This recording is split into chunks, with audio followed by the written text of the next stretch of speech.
Standing alone at the Pentagon press briefing, Lieutenant Colonel Quimby Everhart maintained perfect composure as General Worthington approached the podium. His smile carried the satisfaction of a man about to end someone's career publicly. The room fell silent as cameras focused on her expressionless face. "Today," the general announced, "I'll reveal who this officer really is." He pressed the button on his remote, expecting her classified file to appear. Instead, the screen went black. Red warning text flashed. Security alarms activated throughout the building. 2 agents entered, followed by a naval intelligence admiral who walked directly to Quimby and saluted her. "Commander," she said quietly, "your cover remains intact. From which city in the world are you watching this video today? If you appreciate stories of hidden strength and quiet courage, consider subscribing for more untold military narratives." Lieutenant Colonel Quimby Everhart moves through the Pentagon's western corridor like a ghost. Her steps measured, her presence unremarkable. Fellow officers barely acknowledge her as she passes, their eyes sliding over her standard-issue uniform and regulation haircut, as if she were just another fixture in the building's architecture. "You wouldn't notice her in a crowd," a junior analyst later confessed. "That was by design." The morning briefing is already underway when she slips into the back row. General Thaddeus Worthington commands the room from the podium, his voice filling every corner with practiced authority. His immaculate uniform glints with decorations, each one positioned to catch the light. "And thanks to my negotiations with the Eastern Coalition," Worthington announces, chest slightly puffed, "we've secured unprecedented access to their intelligence networks."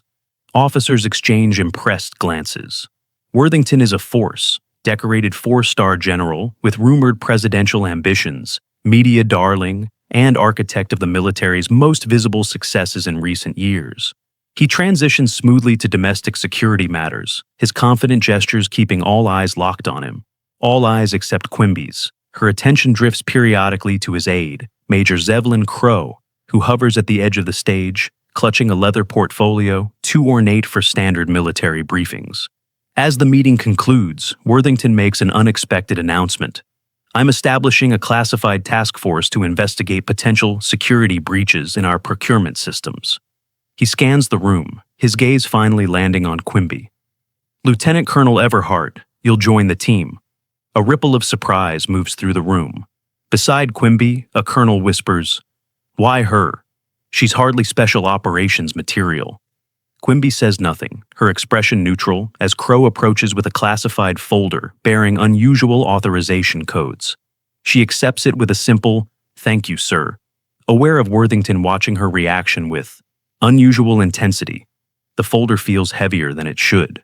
2 hours later, Quimby returns to her office to find something amiss. Subtle signs that someone has searched her space while she was at lunch. The classified folder sits untouched on her desk. But her standard-issue pens have been rearranged, the drawer with her personnel files slightly ajar. She checks the security logs, finding the camera footage for that time frame has been accidentally deleted. That evening, the task force holds its first meeting, without her. When she inquires the next day, Worthington dismisses her concerns with a wave. "Just preliminary discussions, Colonel. Nothing you need to concern yourself with yet." But in the days that follow, Worthington publicly questions her qualifications during staff briefings, his comments growing increasingly pointed. "Colonel Everhart, remind us again of your combat experience," he asks during a tactical review, knowing full well her official record shows none. "My service has been primarily in logistics and procurement, sir," she answers evenly. "Yes," he responds with a thin smile. "Precisely why I wonder about your contributions to this particular initiative." After the meeting, 2 captains who normally greet her in the hallway suddenly find the floor fascinating as she passes. By week's end, the pattern is clear: subtle undermining, exclusion from key meetings, security clearance temporarily downgraded for routine review. The officers begin to avoid her in the cafeteria, sensing which way the wind is blowing. Only Pentagon network specialist Finola Quirk seems concerned, cornering Quimby in an empty hallway one afternoon. "Someone's been accessing your personnel file," Finola whispers, glancing nervously over her shoulder. "High-level access, multiple times, not standard procedure." "When?" Quimby asks, her voice neutral. "Late nights mostly. Last access was yesterday, 2300 hours." Quimby thanks her with a nod, but offers no reaction beyond mild interest. I appreciate the information. That evening, Quimby returns to her modest Arlington apartment. Sparse furnishings, no photographs, nothing personal except a chess set displayed on a side table. She freezes in the doorway, her eyes fixed on the board. The night? It's been moved. The apartment is otherwise untouched. No signs of forced entry.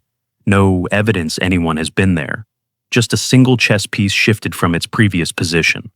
Quimby closes the door, checks her security system, then reaches for her encrypted phone. She types a brief message. They found the breadcrumbs. Now to see if they follow them where I want them to go. She sends the message, then moves to a hidden panel behind her bookshelf, revealing multiple passports and identities. For a brief moment, her posture changes. Shoulders straighter, eyes sharper, the unremarkable facade falling away to reveal something far more dangerous underneath. Then she closes the panel, and Lieutenant Colonel Everhart, forgettable, unremarkable, overlooked, returns to view. The chess knight remains out of position on the board, a silent sentinel marking the opening move in a game only she understands. Morning brings a summons to Worthington's office. The general doesn't look up when she enters, making her stand at attention for 47 seconds before acknowledging her presence. Colonel Everhart, he finally says, your performance on this task force has been disappointing. I wasn't aware I'd been given any assignments to perform, sir. His eyes narrow at her response. Your attitude doesn't help your case. May I ask what case that would be, sir? Worthington leans back in his chair. 18 years in service, and you've never advanced beyond routine logistics. No combat deployments, no strategic command positions. Your file reads like someone determined to avoid notice. Not everyone seeks the spotlight, General. Or perhaps, he counters, some people avoid scrutiny for good reason. The statement hangs between them, its implication clear. Worthington slides a folder across his desk. Review these procurement reports. There are discrepancies I want explained by end of day. The stack is deliberately overwhelming. 3 years of logistics records for 5 separate divisions. An impossible task in the time frame given. Yes, sir, Quimby responds, taking the folder without complaint. As she turns to leave, Worthington adds, Oh, and Colonel? I'd cancel any weekend plans if I were you. This takes priority. The Pentagon cafeteria falls silent when Quimby enters at noon. Conversations pause, eyes dart away. Chairs scrape as officers suddenly remember urgent appointments elsewhere. She collects her coffee and sits alone, methodically reviewing the procurement reports while eating a sandwich one careful bite at a time. On page 147, she finds what Worthington is looking for, a series of equipment transfers to a research facility that officially doesn't exist. She makes a single note on her pad, then continues through the remaining documents, her expression giving nothing away. Later that afternoon, Major Crow appears at her office door. The general wants your progress report, he states without greeting. Quimby hands him a single page. I've identified several anomalies that warrant further investigation. Crow scans the document, his eyebrows rising slightly. You found these already? The patterns become evident once you know what to look for. His eyes narrow. And what exactly were you looking for, Colonel? Quimby's smile doesn't reach her eyes. Discrepancies, Major, as instructed. That night, Quimby stays late, the only light on her floor coming from her office. The security cameras record her diligent work until 8:17 p.m., when she finally gathers her things and heads for the exit. What the cameras don't capture is her detour into an unmarked room on the sub-basement level, where she accesses a secure terminal using credentials that shouldn't belong to her pay grade. The screen illuminates her face as she inputs a series of commands, then inserts a specialized drive. Files flash by too quickly to read, encryption protocols activating and deactivating in rapid succession. Let's see what you're really after, General, she murmurs to herself. The next morning, Quimby arrives to find Worthington waiting at her desk, her report in his hand. His face betrays nothing, but there's tension in how he holds himself. Interesting findings, Colonel, he says, especially this section on the Alpine facility transfers. Thank you, sir. Tell me, how did you identify this particular pattern when our regular audits missed it? She meets his gaze steadily. Sometimes what's missing is more important than what's present. And what's missing here? Authorization codes that should exist but don't. Equipment that was transferred but never arrived. Signatures from officers who were deployed elsewhere on the listed dates. Worthington studies her with new intensity. You've never struck me as particularly observant, Colonel. People often see what they expect to see, sir. His phone chimes, and he checks it with a frown. We'll continue this discussion later. There's a security briefing I need to attend. He strides toward the door, then pauses. Oh, and Colonel, don't leave the building today. I may have more questions. After he departs, Quimby remains perfectly still for 30 seconds, then reaches for her secure phone and types a single word. Accelerate. By afternoon, the rumors are circulating throughout the Pentagon. General Worthington has scheduled a press conference for the following day. Subject: addressing procurement irregularities and security protocols. Quimby's name isn't mentioned, but the subject matter makes the target clear. Pentagon Public Affairs Officer LaRue Tennyson stops by Quimby's office, concern evident in her expression. This format is highly unusual, LaRue says, closing the door behind her. Military procurement issues are normally handled internally, not via press conference. Perhaps the general feels these particular issues warrant public disclosure, Quimby replies mildly. LaRue hesitates. Colonel, off the record, he's planning to use you as an example. This isn't normal procedure. This is personal. I suspected as much. Aren't you worried? Quimby meets her gaze. Should I be? The question hangs in the air between them, oddly unsettling in its simplicity. That evening, as Quimby works late again, she notices increased activity around Worthington's office.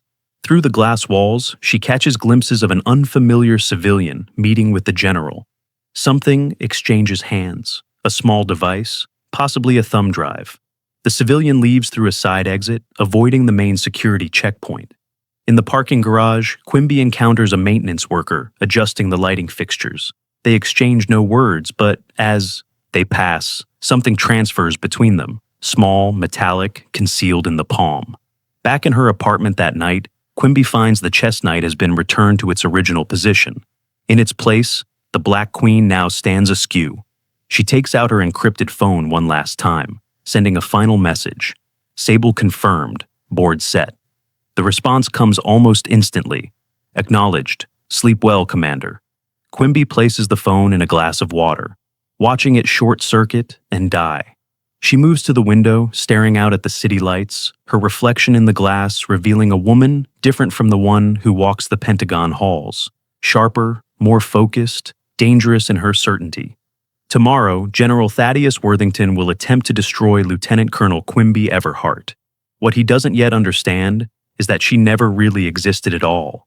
The Pentagon cafeteria falls silent when Quimby enters the following morning. Conversations pause, eyes dart away, and chairs scrape as officers suddenly remember urgent appointments elsewhere.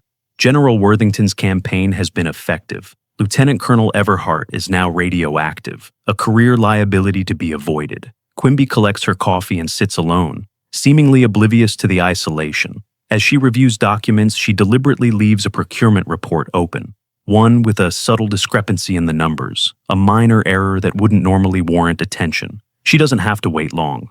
Sloppy work, Colonel, Worthington announces, materializing beside her table. He taps the report with manicured fingers. This is exactly the kind of negligence I've been concerned about. I'll correct it immediately, sir, Quimby responds, allowing a flicker of embarrassment to cross her features. Worthington's smile doesn't reach his eyes. See that you do, though I wonder how many other mistakes remain undiscovered in your work. He walks away, already on his phone, satisfaction radiating from his posture. What he doesn't see is Quimby's expression once his back is turned, calculating, evaluative, noting his reaction like a scientist observing a specimen performing exactly as predicted. That afternoon, a memo circulates announcing a special press conference in 2 days' time, addressing procurement irregularities and security protocols. Quimby's name isn't mentioned, but the subject matter makes the target clear. Pentagon Public Affairs Officer LaRue Tennyson stops by Quimby's office, concern evident in her expression. This format is highly unusual, LaRue says. Military procurement issues are normally handled internally, not via press conference. Perhaps the general feels these particular issues warrant public disclosure, Quimby replies mildly. LaRue hesitates. Colonel, Off the record, he's planning to use you as an example. This isn't normal procedure. This is personal. Thank you for the warning, Quimby says, her voice level, despite the implications. As LaRue turns to leave, she pauses. I've worked with the general for 3 years. He's never targeted someone like this before. What did you do to make him so determined? Perhaps I exist as a convenient explanation for his problems, Quimby answers, her gaze returning to her work in clear dismissal. By nightfall, the building has mostly emptied, but lights still burn in 2 offices, Worthington's corner suite and Quimby's modest workspace. The security cameras record her diligent attention to paperwork until 8:17 p.m., when she finally gathers her things and heads for the exit. What the cameras don't capture is her detour into an unmarked room on the sub-basement level, where she accesses a secure terminal using credentials that shouldn't belong to her pay grade. The screen illuminates her face as she inputs a series of commands, then inserts a specialized drive. Contingency Sable is now active, she murmurs to herself. Let's see what you're really after, General. Files flash across the screen, classified defense contracts, procurement records, personnel files with heavy redactions. She pauses on one document, Operation Kingfisher, authorized by Admiral Thora Hemlock, Naval Intelligence. Quimby's expression shifts into something harder as she reads, the mask of mediocrity momentarily falling away. She inserts a second drive, transfers selected files, then systematically erases all traces of her access. In Worthington's office, the general reviews his presentation for the press conference, rehearsing key points with Major Crow. We'll begin with the standard procurement protocols, establishing the importance of precision, Worthington explains, flipping through slides. Then we transition to the evidence of negligence, building to the revelation of potential security implications. Sir, Crow ventures carefully, are we certain Colonel Everhart is the appropriate focus? Her record before this assignment was unremarkable but clean. Worthington's expression hardens. That's the point, Major. 18 years of carefully constructed mediocrity. The perfect cover. Cover for what exactly? That's what tomorrow will reveal. Worthington taps a secured thumb drive on his desk. This contains everything we need to know about who Quimby Everhart really is and who she works for. Morning brings increased security throughout the Pentagon. Additional officers stationed at checkpoints, ID badges scrutinized more carefully than usual. Quimby passes through without comment, though she notes the military police watching her with particular attention. The day before the press conference, tension throughout the building reaches fever pitch. Rumors spread about what Worthington plans to reveal. His aide, Major Zevlin Crow, approaches Quimby with a document. The general suggests you prepare a statement admitting to negligence, Crow explains, not meeting her eyes. He believes it would be less damaging to your future prospects. Does he? Quimby asks mildly. It's strongly advised, Colonel. Quimby slides the document back across the desk. I'm afraid I must decline, Major. Crow's face betrays genuine anxiety. Colonel, please reconsider. The general is determined. So it seems. After Crow departs, Pentagon legal counsel Wilhelmina Frost appears at Quimby's door, closing it behind her. This press conference raises serious concerns about protocol, Frost says without preamble. Disciplinary matters involving officers have established procedures, none of which include public exposure before investigation is complete. I appreciate your concern, Ms. Frost. You seem remarkably calm, Colonel. Quimby offers a small smile. I've found anxiety rarely improves difficult situations. Frost studies her with newfound curiosity. The general is convinced you falsified portions of your service record. Is he? He claims to have evidence you've operated under multiple identities within military intelligence. Something flickers in Quimby's eyes, so brief it might be easily missed. That would be quite the revelation. Indeed it would, Frost agrees, especially since your file shows nothing but logistics and procurement work since your commission. Records can be incomplete or fabricated. Frost places a card on Quimby's desk. If you need legal representation, Colonel, call this number. My office will ensure you receive due process. As Frost leaves, Quimby notices increased activity around Worthington's office. Through the glass walls, she catches glimpses of an unfamiliar civilian meeting with the general. Something exchanges hands, a small device, possibly a thumb drive. Quimby returns to her work with apparent focus, but her gaze periodically drifts to the civilian as he departs, mid-50s, expensive suit, moving with the confident stride of someone accustomed to military environments despite civilian status. That evening, an administrative assistant drops a revised schedule on Quimby's desk. Press conference has been moved to 0900 tomorrow, she informs Quimby without making eye contact. General Worthington requests your presence 15 minutes prior. Thank you, Quimby responds, noting the woman's discomfort. Colonel, the assistant hesitates. Is it true what they're saying, that you've been selling procurement information? What do you think? Quimby asks quietly. The assistant meets her eyes finally. I think if you were doing something wrong, you wouldn't be so calm right now. Quimby offers a slight nod. Good instincts. Security footage captures Quimby at her desk until late evening. What it doesn't show is her brief meeting with a maintenance worker in the parking garage, or the digital key that passes between them. Eastern Section, Sublevel 3, the worker murmurs. System maintenance scheduled from 800 to 900 tomorrow. That should be sufficient, Quimby replies. Thank you, Captain. The worker, clearly military despite the maintenance uniform, nods once. Admiral Hemlock sends her regards. Back in her apartment, Quimby accesses a hidden compartment in her bedroom wall, removing a thin metal case. Inside rests a military uniform, unlike the one she wears daily. Different insignia, specialized unit designations. She sets it aside, then checks her chessboard. The pieces have been rearranged into an unfamiliar pattern, complex and seemingly disadvantageous. Quimby studies it for several minutes, then moves a single piece. The knight again, setting up a devastating countermove that wouldn't be apparent to a casual observer. She sits at her kitchen table, composing a letter addressed to Office of Special Activities, Pentagon, and sealing it in an envelope. This she places prominently on the counter, where it would be immediately visible to anyone entering. The night passes in quiet preparation. Quimby sleeps for precisely 4 hours, then rises before dawn. She showers, dresses in her formal uniform with meticulous care, each button and ribbon precisely placed. At 0630, she receives a text message. Surveillance confirms target accessed the bait files at DO 200, trap set. She deletes the message, then disassembles the phone, placing components in separate disposal locations throughout her morning commute. The Pentagon bristles with unusual activity when she arrives. Additional security personnel, camera crews setting up in the briefing room, senior staff moving with the nervous energy that accompanies high-profile events. Quimby proceeds to her office, where she finds Admiral Thora Hemlock's aide waiting. The Admiral requested confirmation of operational status, the aide says quietly. Contingency Sable is active and functional, Quimby responds. All assets are in position. And the General's evidence? Falsified intelligence as expected. The thumb drive contains manufactured personnel files designed to trigger his confirmation bias. The aide nods once. The Admiral will be present for the press conference. That wasn't in the operational plan. Plans evolve, Commander.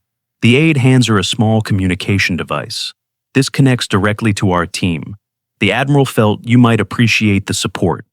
As military police officers begin their security sweep of the briefing room, Worthington conducts a final review of his presentation with Major Crow and the civilian consultant.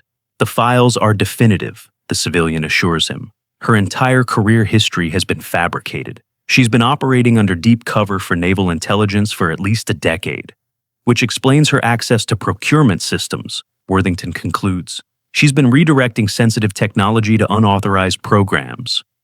The evidence suggests worse than that, the civilian adds. There are indications of external transfers. Worthington's expression darkens. Treason, then. The files point in that direction. Major Crow shifts uncomfortably. Sir, these accusations are extremely serious. Are we absolutely certain of their accuracy? See for yourself, Major, Worthington says, activating his presentation. The screen displays personnel records, transfer authorizations, surveillance photos of Quimby, meeting with unidentified individuals. The case seems comprehensive, Crow admits, though doubt lingers in his tone. It's beyond comprehensive, Worthington says with satisfaction. It's irrefutable. Across the building, Quimby sits alone in her office, reviewing a final document. Her phone buzzes with a message from LaRue Tennyson. Press room at capacity. Multiple agencies present. Whatever he's planning, it's big. Quimby sends no response, but checks her watch. 20 minutes until the press conference. She closes the file, straightens her uniform, and reaches into her desk drawer for a small silver case. Inside rests a challenge coin, bearing an insignia few would recognize. A specialized unit within naval intelligence, authorized for deep cover operations. She slips the coin into her pocket, then makes her way to the briefing room's preparation area, where Worthington and his team are conducting final checks. The general barely glances at her as she enters. Punctual at least, stand there until called forward. Quimby takes her position silently, maintaining perfect military posture. "Nervous, Colonel?" Worthington asks with poorly concealed satisfaction. "Should I be, sir?" His smile turns cold. "In about 15 minutes, your career will be over. I'd be nervous." "With respect, General, things rarely end the way we expect." Worthington studies her with narrowed eyes, momentarily unsettled by her composure. Then he checks his watch and straightens his uniform. "It's time," he announces to his team. "Major Crow, final system check." Crow verifies the presentation system, clicking through the first few slides. "All systems operational, sir." What none of them notice is the brief flicker in the corner of the screen. A millisecond intrusion into the presentation software. A digital fingerprint that would be invisible to anyone not specifically looking for it. Quimby sees it and allows herself a moment of satisfaction. The press liaison opens the door. "We're ready for you, General." Worthington strides forward with the confidence of a man who believes victory is already his. Behind him, Quimby follows at a respectful distance, her face a perfect mask of military stoicism. As they enter the briefing room, camera flashes illuminate their path to the podium. Journalists from major networks and military publications fill every seat, with more standing along the walls. In the back row, Admiral Thora Hemlock sits unnoticed in her naval uniform, flanked by two counterintelligence officers in civilian attire. Worthington takes his position at the podium, the very image of military authority. Quimby stands at parade rest to the side, facing the assembled press with unwavering composure. The general taps the microphone once and begins. "Good morning. I've called this briefing to address a serious matter of military integrity." Behind him, the presentation screen glows with the Pentagon insignia, waiting for his command to reveal its contents. What General Thaddeus Worthington doesn't realize, as he prepares to end Lieutenant Colonel Quimby Everhart's career, is that he's about to trigger his own downfall. The chess game is entering its final moves, and only one player knows all the pieces on the board. Camera flashes punctuate the tense atmosphere as General Worthington takes the podium. The briefing room overflows with journalists, unusual for a military procurement announcement. Every seat is filled, with latecomers lining the walls, drawn by rumors of a high-profile scandal. Lieutenant Colonel Quimby Everhart stands at parade rest in the corner, her expression composed, despite the eyes occasionally darting her way. She looks exactly like what everyone believes her to be, a mid-level officer awaiting public humiliation. "Good morning," Worthington begins, his voice resonating with practiced authority. "I've called this briefing to address a serious matter of military integrity." He surveys the room with the confidence of a man accustomed to command, to being the most important person in any space he occupies. The Pentagon's procurement systems require absolute precision and accountability. When those standards are compromised, national security itself is at risk. Murmurs ripple through the assembled press. Worthington pauses for effect, then continues. "For months, my team has been investigating irregularities that suggested either gross incompetence or something far more concerning." His gaze finds Quimby, and his expression hardens. "Lieutenant Colonel Everhart, please step forward." The room falls silent as Quimby approaches with measured steps, stopping at attention before the podium. "Colonel Everhart has been operating under false pretenses," Worthington announces, satisfaction evident in his tone. "Today, I'll show you who she really is." He lifts the presentation remote, clicks confidently, and turns toward the large screen behind him. Nothing happens. He clicks again, frowning. The screen remains black for a moment, then flashes red text, "Top secret. Access breach detected." Alarm systems activate throughout the building, their distant wailing audible even in the press room. The overhead lights flicker once, twice, then stabilize. Confusion spreads across Worthington's face, quickly replaced by anger. Technical difficulties, he announces tightly. If someone could, the doors at the back of the room swing open. Two counterintelligence officers enter, followed by a distinguished woman in naval uniform, Admiral Thora Hemlock, Director of Naval Intelligence. The room falls silent as Admiral Hemlock walks directly to where Quimby stands and renders a precise, formal salute. Your cover remains intact. Commander, she says, loud enough for the front row to hear. Well done. Quimby returns the salute with practiced precision, her demeanor subtly shifted, shoulders straighter, gaze steadier, the carefully constructed veneer of mediocrity falling away like a discarded coat. What is the meaning of this interruption? Worthington demands, his face flushing. The counterintelligence officers approach him with a document. General Thaddeus Worthington, one announces formally. By order of the Joint Chiefs, your security clearance is hereby revoked, pending investigation of unauthorized disclosure attempts and suspected counterintelligence violations. The blood drains from Worthington's face. This is absurd. You can't possibly... The evidence suggests otherwise, General, Admiral Hemlock interrupts. Your communications with unauthorized foreign nationals have been monitored for some time. The screen behind Worthington suddenly activates, displaying security footage of his meeting with the Russian diplomat at a private club. The timestamp clearly shows the date, 3 weeks earlier. Journalists scramble for their phones, only to find their devices no longer functioning inside the room. Hemlock turns to address the stunned reporters. Ladies and gentlemen, this press conference is now concluded. All recordings are classified effective immediately. Pentagon security officers begin collecting devices, their movements efficient and practiced. The journalists protest, but their objections fade as additional military police enter the room. Worthington stands frozen at the podium, his presentation remote still clutched in his hand, his career disintegrating before his eyes. He turns to Quimby, bewilderment and fury battling across his features. Who exactly do you think you are? He demands. Quimby regards him with calm eyes that now reveal nothing of the unremarkable officer she pretended to be. That information remains classified, General, she responds evenly. But I can tell you who I'm not. The person you thought you could use as a scapegoat. The thumb drive Worthington received appears on screen, alongside analysis showing it contained fabricated evidence planted as part of a counterintelligence operation. Operation Kingfisher has been tracking the compromise of senior military officials for 3 years, Admiral Hemlock explains as Worthington is escorted from the room. The commander's work has been exemplary. Major Crow stares at Quimby with new understanding. You were undercover the entire time? That's classified, Major, she replies, but her slight smile confirms his suspicion. As the room clears, Admiral Hemlock approaches Quimby privately. 3 years of deep cover, Commander. That's a substantial sacrifice. Necessary sacrifice, Admiral. Your assessment of Worthington? Compromised, but not ideologically. Greed and ambition made him vulnerable to manipulation.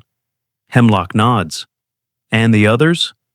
We've identified 17, officers and civilian contractors. The evidence is on the secure server, code word Kingfisher. Well done. The Admiral studies her with professional appreciation. Your next assignment, should you choose to accept it, will be considerably more visible. Quimby's expression reveals a momentary hesitation. With respect, Admiral, I work best in the shadows. Sometimes the most effective shadow is cast by someone standing in plain sight. Hemlock hands her a sealed envelope. Review these orders. We'll speak again tomorrow. By afternoon, news outlets across the country run variations of the same headline. Pentagon General resigns amid security investigation. There is no mention of Lieutenant Colonel Everhart or Operation Kingfisher, no hint of the years-long counterintelligence operation that led to this moment. Quimby's desk is cleared out by noon, her modest apartment empty by nightfall. Junior officers who dismissed her now speculate wildly about her true identity and assignment. I heard she was Special Activities Division the whole time, one whispers in the cafeteria. No way, another counters. Deep cover counterintelligence. My cousin in Signals says she's been running operations for years.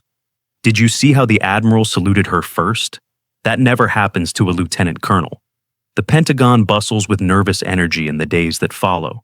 Security protocols are reviewed, clearances rechecked, personnel files scrutinized for inconsistencies.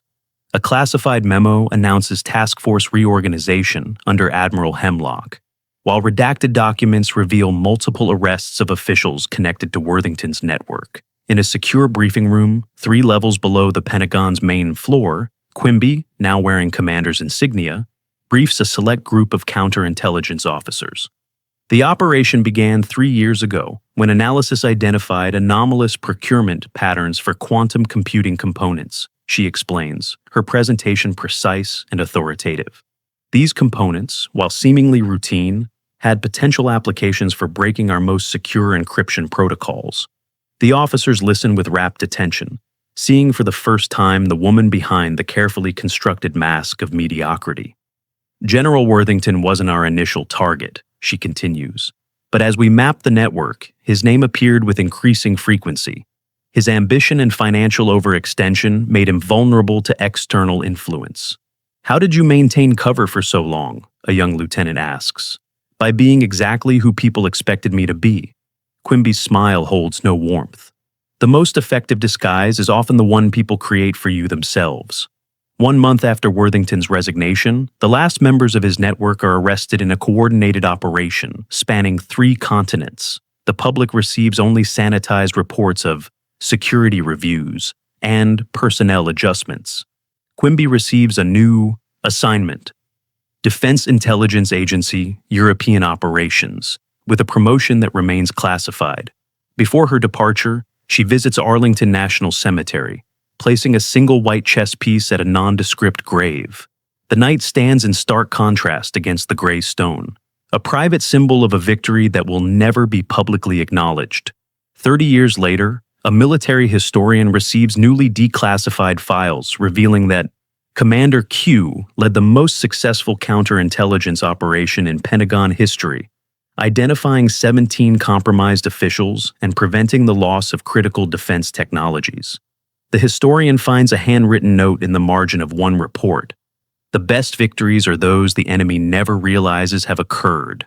Photos show Quimby in multiple undercover roles throughout her career, always hiding in plain sight, always overlooked until the moment she chose to be seen.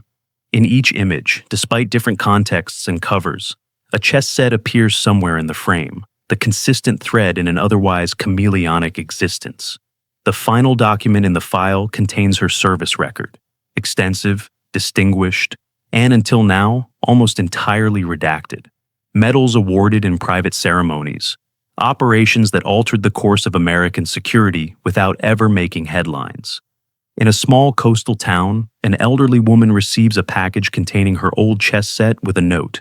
"Mission accomplished. Your sacrifice saved countless lives. The files have been declassified."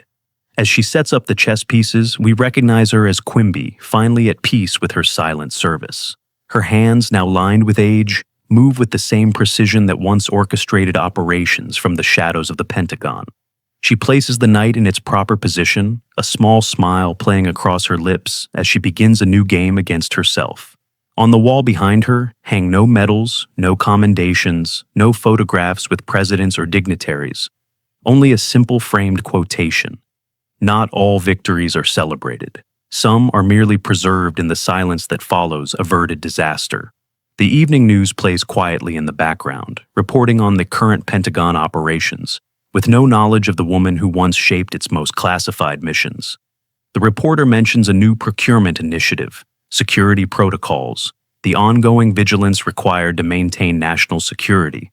Quimby glances up briefly, then returns to her game, content in the knowledge that somewhere in that vast building, someone else now stands in the shadows, overlooked and underestimated, continuing the work she began.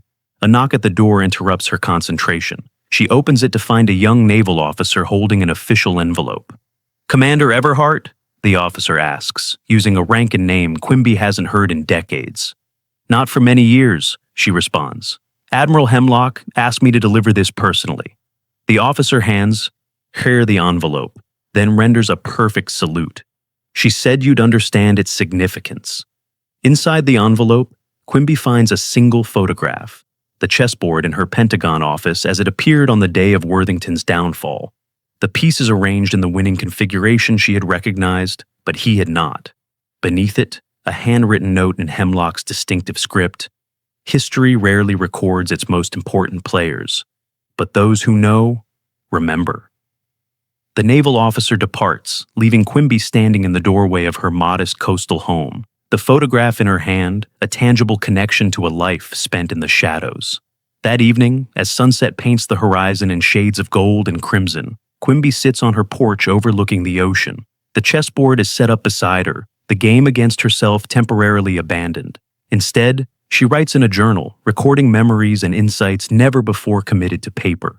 Not for publication, not for posterity, but as a final debriefing to herself, an accounting of a life dedicated to invisible service. She writes of the years spent constructing the perfect mask of mediocrity, of the sacrifice of recognition and advancement, of the loneliness that comes with maintaining a cover so deep that even friends believe the facade. She writes of Worthington's face when he realized his mistake, of the satisfaction in watching justice administered after years of patient waiting. And she writes of the younger officers who would never know her name, but who benefit from the systems and protocols she helped establish. The next generation of shadows, operating in a world made marginally safer by her sacrifices. As darkness falls, she closes the journal and returns to her chess game, moving pieces with the strategic precision that defined her career. The knight captures a bishop, setting up a sequence that will lead to victory in 7 moves. Inside, her phone rings, a secure line established decades ago and maintained through successive administrations. She answers with her true name, the one absent from public records but known to a select few at the highest levels of intelligence. "We need your expertise," the voice on the other end says without preamble. "One consultation, on your terms." Quimby glances at the chessboard, at the game nearing its conclusion, at the strategy only she can see. "Send the files," she responds. "Some games never truly end." She returns to the porch, surveying the ocean horizon with eyes that have seen more than most could imagine. The chess pieces stand in their positions, patient and eternal, witnesses to a game far more complex than the one played on the board. Some heroes never receive medals. Some victories are never recorded in history books. But in the shadows where true battles for security are fought, there are those who serve knowing they will never be recognized, because that's exactly what makes them effective. The knight remains on the board, its unique movement pattern unlike any other piece, able to bypass defenses, to approach from unexpected angles, to appear suddenly in positions no one anticipated. Just like Commander Quimby Everhart, the invisible woman who changed history without ever stepping into its spotlight.